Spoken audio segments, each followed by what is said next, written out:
trouver pire qu'en Allemagne, il faut aller en Zambie. Vous voyez, donc désolé, hein, Falco, hein, mais c'est vrai que l'industrie allemande aujourd'hui va très mal. Et malheureusement, on n'a pas réussi à redémarrer.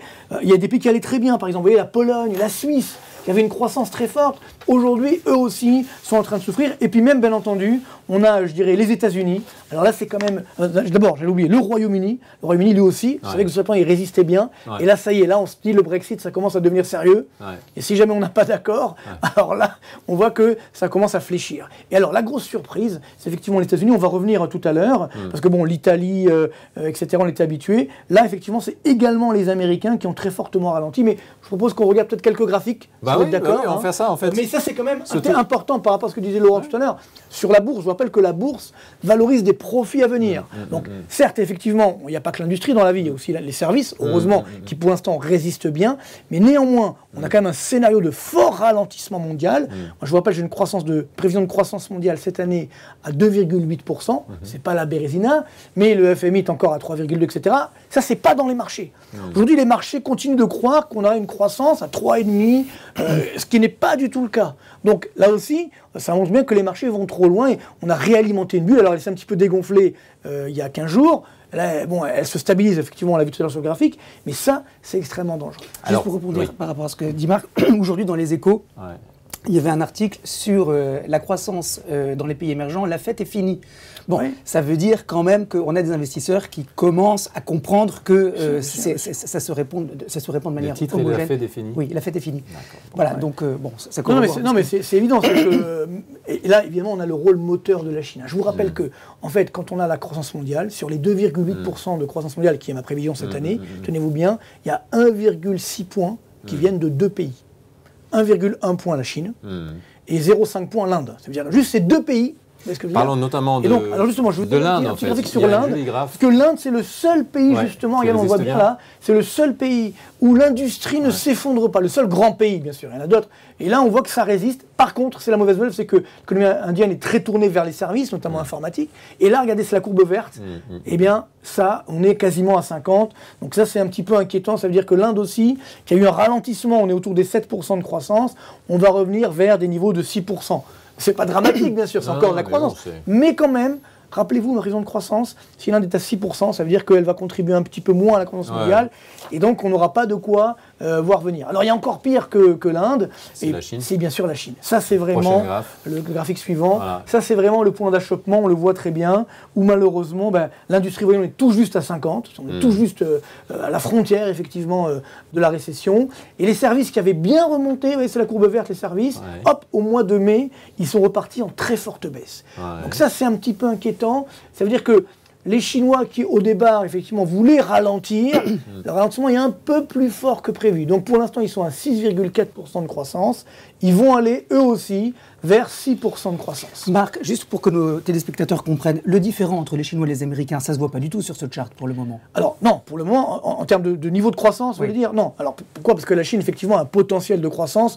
C'est un pays émergent, donc c'est normal que eux, normalement, c'est pour la Chine, faire moins de 6% de croissance, c'est équivalent à une récession pour nous.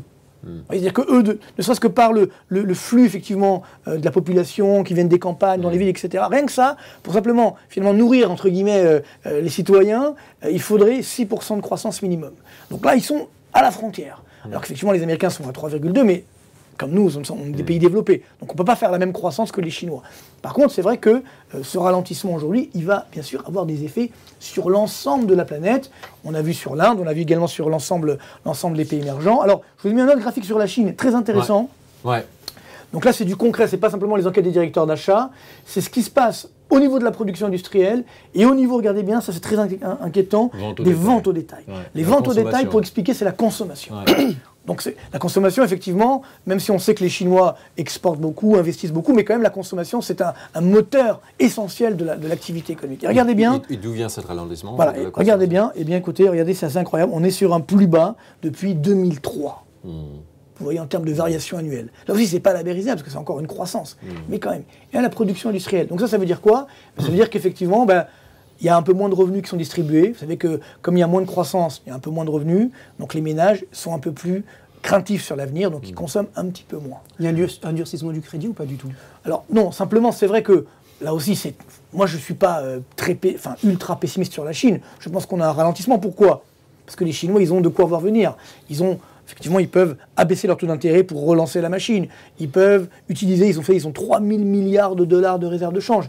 Ils peuvent les utiliser pour relancer la machine. Ils ont le yuan. Ils peuvent activer, faire baisser un peu le yuan pour relancer la machine aussi. Donc, je ne suis pas inquiet. Outre mesure. Simplement, il y a un ralentissement aujourd'hui en Chine qui n'est pas du tout encore intégré dans les marchés. Donc là, on a un impact concret. On en parlait il y a presque un mois, des mesures Trump qui commencent à arriver. Donc c'est clair que les Chinois, forcément, les arbres ne montent pas au ciel. Le PIB a augmenté depuis les années 80 de plus de 3000%. Il faut bien que ça ralentisse un petit peu. Donc c'est ce qui est en train de se produire aujourd'hui. Mais le problème, c'est surtout pour nous. Comme la Chine, c'est la locomotive de la croissance mondiale, l'ensemble des pays, effectivement, vont malheureusement avoir, je dirais, des conséquences négatives sur l'activité. Moins d'exploitation vers la Chine? Voilà, exactement. Et surtout, on va dire une activité qui va ralentir au niveau mondial, donc moins de dynamique mondiale. Alors, il y a aussi un autre pays émergent, avant de passer aux pays développés, le Brésil, exactement. Le Brésil. Ouais. Alors, je sais qu'il y a l'affaire Neymar, mais ça n'a rien à voir, effectivement, avec tout ça. Là, on a eu un rebond, effectivement, du Brésil en 2018. Vous voyez qu'on a une croissance qui a redémarré, tant mieux, on a eu un nouveau président, etc. Et puis malheureusement, regardez, là, on repasse en zone de récession dans l'industrie et dans les services. Alors pourquoi?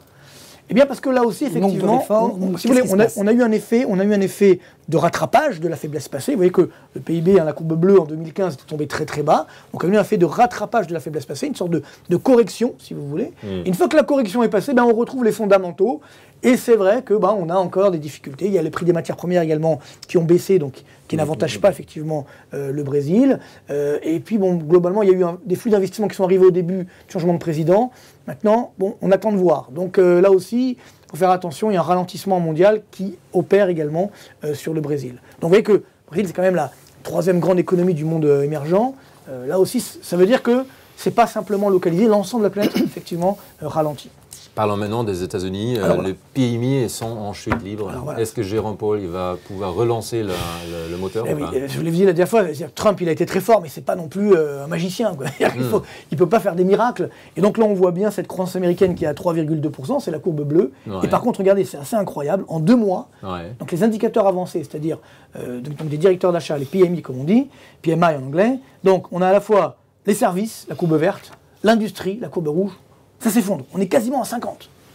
Donc c'est pas encore le recul de l'activité, et c'est juste. Vous voyez, si je vois la corrélation avec la courbe bleue, c'est-à-dire la croissance mondiale, donc l'échelle de gauche, ça veut dire qu'on tombe vers 1% de croissance. Là, on est à 3,2. On risque de tomber dans les prochains mois, peut-être pas à 1, mais vers 1,5. Donc on divise par 2 le rythme de croissance. Donc là, c'est vrai que c'est une nouveauté. Et c'est pourquoi d'ailleurs les marchés s'emballent, parce qu'ils disent, la Réserve fédérale, elle va agir, elle va baisser les taux, etc.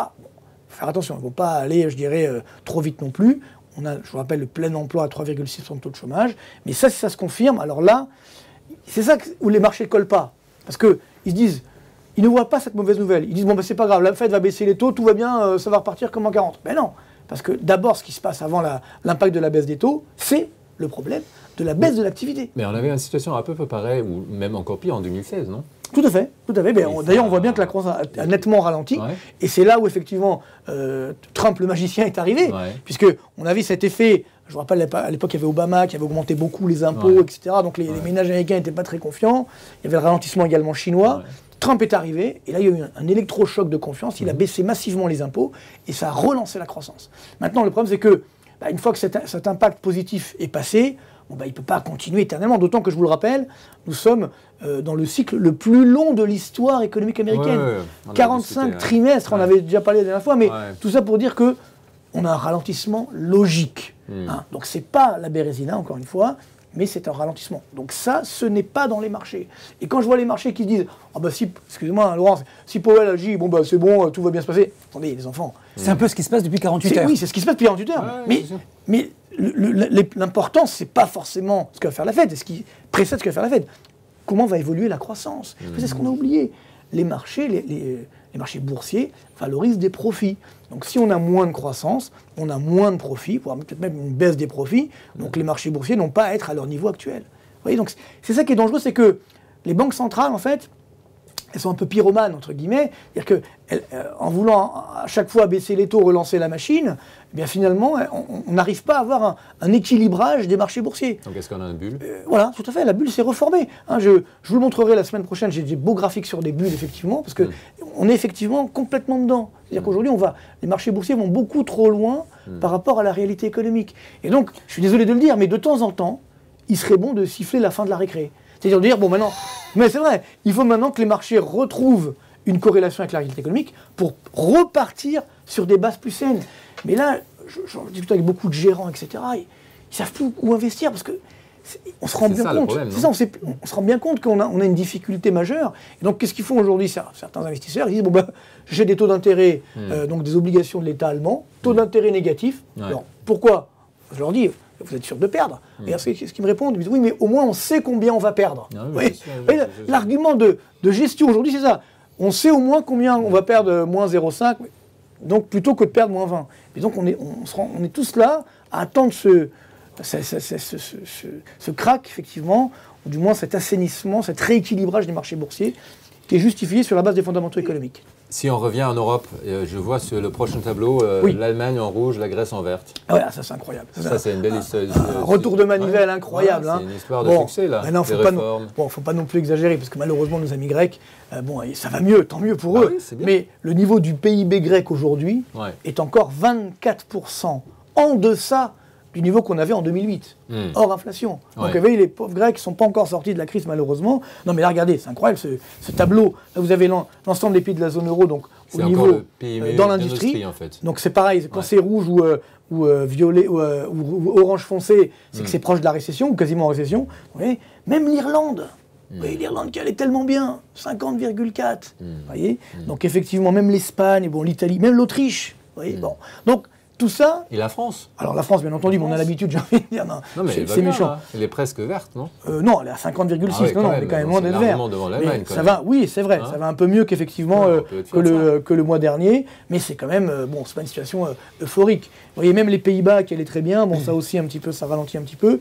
Donc tout ça, on ne l'a pas encore dans les chiffres du PIB. Donc là, on se gargarise, on dit tout va bien, dans le meilleur des mondes, mais ça va arriver, ça va. Même si les services résistent.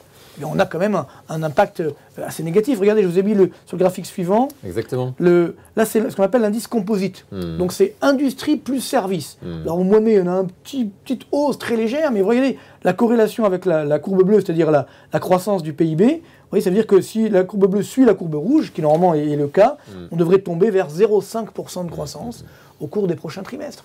Quelles sont vos prévisions de croissance pour les prochaines 12 mois? Alors voilà, je pense qu'on aura effectivement dans la zone euro, en France, voire en Allemagne, une croissance autour des 1%.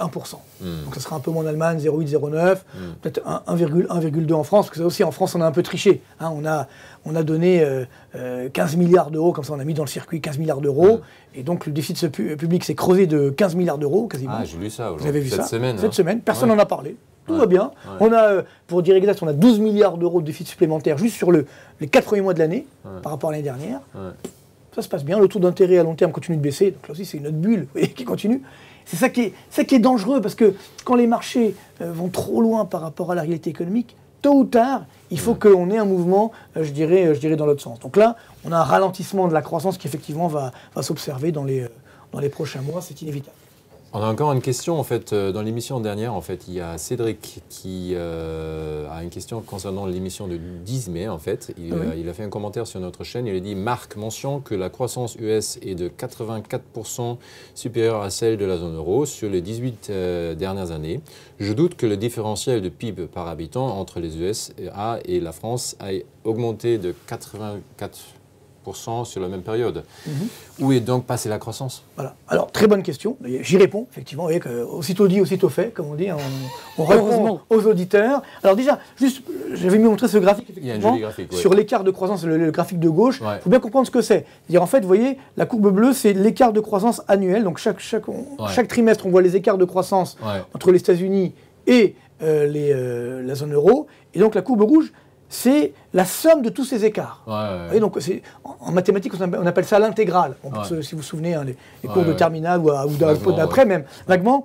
Donc c'est ça, en fait, les 84%, c'est pas un écart de PIB, c'est un écart de croissance. Ça veut dire, en fait, on a cette croissance elle a été supérieure de 84 points, mais ce n'est pas le PIB. Par contre, je vous ai mis sur le tableau d'à côté les écarts, effectivement, de 95 à 2018. Donc là, c'est intéressant, vous voyez, le PIB aux États-Unis, donc la richesse, évidemment hors inflation, a augmenté donc de 79% aux États-Unis contre 44% dans la zone euro. Donc quasiment du simple au double. Voyez. Et j'ai mis la France quand même 46%. Et ça c'est intéressant, donc effectivement c'est la question de Pierre, de Cédric. Donc effectivement, on a le PIB par habitant. Et là regardez, malheureusement c'est pas aussi grave, mais c'est quand même, il y a un écart. Plus 43% aux États-Unis, et plus 32% dans la zone euro. Donc évidemment ça a augmenté, heureusement. Mais quand même, on a un écart qui perdure. Et regardez la France, c'est amusant. Parce que la France, si on regarde juste le PIB, on fait mieux que la zone euro. Mais si on regarde le PIB par habitant, on fait moins bien que la zone euro. C'est là où malheureusement on a un problème. C'est qu'on n'a pas réussi justement à transformer, on a une natalité qui était en hausse, etc. en France, mais qui n'a pas permis justement de générer cette croissance forte. Donc ça, il faut bien comprendre que la croissance, le PIB, la richesse, ce n'est pas que la consommation. Parce que quand vous et moi, on achète 50 € de produits, ou 100 € de produits, je veux dire, il y a la moitié de produits importés. Vous voyez, donc ça veut dire que ça ne bénéficie pas à l'économie au sens large. Ce qui compte, c'est l'investissement, notamment des entreprises. Et ce qui nous a fait défaut, effectivement, en France, et c'est pourquoi on a cet écart en termes de PIB par habitant. Donc voilà, pour répondre à la question, malheureusement, dans les deux cas, on est quand même... Et là, c'est les chiffres officiels, Eurostat, il n'y a pas de trucage dans mes graphiques, hein, je précise, hein, évidemment.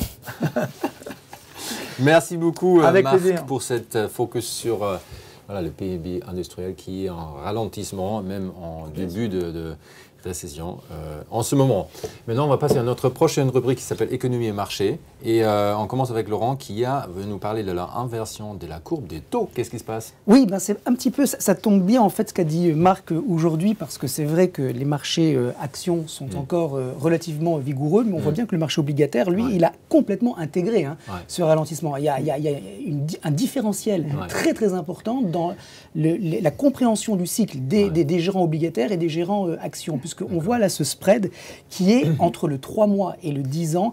Cet après-midi, j'ai regardé avant de venir, 23 points de base. C'est une anomalie financière, ce qui veut dire que finalement, on est mieux rémunéré quand on achète de la dette à 3 mois qu'à 10 ans. Ça n'a aucun sens, mais ça montre simplement qu'il y a cette aversion au risque qui fait que les investisseurs continuent de payer du papier de bonne qualité, de la dette américaine. C'est une anomalie, sauf en cas de récession, justement. Alors, c'est le chart suivant, sauf en cas de récession. Alors, je me suis amusé à chercher s'il y avait effectivement des recherches qui avaient été faites sur la corrélation entre cette inversion de la courbe des taux 3 mois et 10 ans et les récessions. Je suis allé jusqu'au site web de la Fed de Saint-Louis pour trouver le graphique que je cherchais, où on voit effectivement donc ce spread depuis 82 et on voit, Falco, que chaque fois que ce spread passe sous zéro, c'est-à-dire la situation actuelle, et bien derrière, en grisé, c'est les récessions qui arrivent aux États-Unis. Et c'est, j'ai envie de dire, systématique. C'est-à-dire qu'en 89, on passe sous zéro, et en 91, récession. On fait la même chose en 2000 et en 2001, récession. On refait la même chose en 2007 et en 2008, récession. On refait la même chose en 2019. Alors ce qui est intéressant, c'est que personne ne sait le lag entre le passage sous zéro et la récession. Ça peut être rapide, ça peut être beaucoup plus long. On voit bien ici que c'est très variable. En général... Il n'y a jamais plus de 2 ans. Oui, c'est ce que j'allais dire. En général, on va dire que c'est entre 18 et 24 mois, a priori, qu'on a le cycle récessif qui arrive. Et on était, il y a quelques mois, déjà légèrement en dessous, là, négatif, non, ou pas, en fait Non, c'était il y a quelques semaines. Et on est repassé positif, et là, on est redescendu donc sous zéro, avec un Bund, lui aussi, qui est en train de tout casser à la baisse, avec un rendement qui est, je crois, à moins 0,22, quelque chose comme ça. Bon, voilà, donc c'était simplement pour montrer qu'effectivement, cette inversion de la courbe de taux, il faut la surveiller, elle est significative, mais elle ne donne pas le timing. Elle ne donne pas le timing, mais elle annonce quelque chose. Absolument.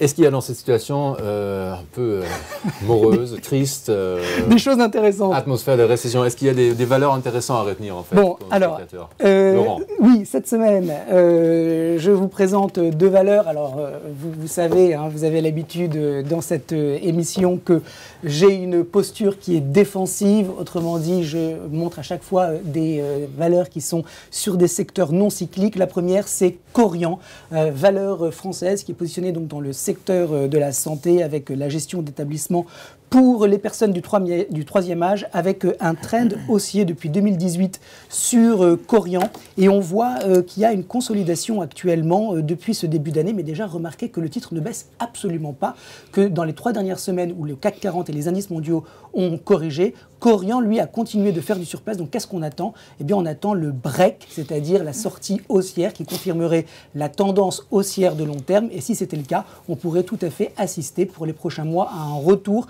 sur la résistance de mai 2007 à 40 €. Alors, Falco, pour ceux qui sont intéressés par ce scénario positif sur Korian, il y a 2 façons de faire. Pour ceux qui sont offensifs, on rentre tout de suite avant le franchissement de la résistance. On paye un produit à effet de levier avec peu de volatilité, donc pas cher, mais on prend le risque de ne voir jamais le titre dépasser. Les autres attendent un pullback? Non. Les autres, Falco, ils attendent que ça vraiment... Exactement, ils attendent le dépassement. C'est-à-dire qu'ils veulent avoir la confirmation du marché qu'effectivement le trend reprend, et là, ils rentrent. De toutes les manières, le stop, il est à 33,80, le target, il est à 40,08 €. Et pour ceux que ça intéresse, j'ai choisi un Turbo Call Infini, le 72 QGB. Merci Laurent, évidemment. Vous savez tous ce que c'est un produit de bourse, et les produits de bourse présentent un risque de perte en capital en cours de vie aussi à l'échéance. Donc avant d'investir, je vous invite d'aller sur notre site d'internet produitsdebourse.bnpparibas.fr et de vous former sur le fonctionnement de tous nos produits à l'aide de tous les brochures et vidéos qu'on a mis à votre disposition. Maintenant, ce produit, c'est un Turbo Call Infini de Korian 72 QGB qui a un effet de levier de 4,13 ce matin, une barrière désactivante à 29,38 et son niveau de financement va à 27,7083. Voilà, 44 centimes pour Korian à 36,20. Il y a une deuxième valeur que Laurent a choisie ce matin, c'est Novo Nordisk. Novo Nordisk, qu'est-ce qui se passe sur Novo Nordisk? Alors là, on part du côté du Danemark. On est toujours dans le secteur de la santé, sauf que là, c'est de la recherche pharmaceutique. Et on a un contexte technique différent, puisque là, autant sur Korian, on attend le passage, le franchissement, donc on achète sur force. Autant sur Novo Nordisk, on achète sur repli, puisque vous le voyez, il y a eu une petite correction depuis les 349 couronnes jusqu'à 310. C'est une polarité. On voit que le marché a bien réagi sur ce niveau de support. Grande bougie blanche qui montre qu'il y a un appétit acheteur qui semble se renouveler vers pour la valeur. Et si effectivement c'est confirmé, alors on ira retester les précédents sommets à 349,60 couronnes pour Novo Nordisk. Là aussi, c'est une valeur défensive qui, à mon sens, sied bien au contexte un petit peu morose de ces dernières semaines. Alors, ceux qui sont effectivement intéressés par la valeur, j'ai choisi un Turbo Call Infini, le 22 RUB. Merci beaucoup Laurent. Donc, un Turbo Call Infini sur Novo Nordisk. Son levier ce matin de 6,03, son barrière désactivante à 282,26 couronnes et son niveau de financement à 268,816. Tout ça pour 79 centimes pour Novo Nordisk à 326,57 couronnes. Comment on dit couronne? Oui. Couronne en français. Ok, bon, très bien. Le tableau. Merci. Le tableau de scénario. Alors, on va aller vite. Sur le tableau, on a été donc sorti... Target. Ah non, d'abord, on a été sorti sur Saint-Gobain. Oui. On était positionné donc positif. Le stop était à 32. Le titre a fait un petit peu en dessous de 32. On la sort. Oui. Et puis, sur le CAC, on était vendeur. On avait un target à 5200. Il a été atteint. On la sort également, cette valeur. Bravo. Parfait. Merci. Et maintenant, on va passer à notre prochaine rubrique qui s'appelle « À ne pas manquer ».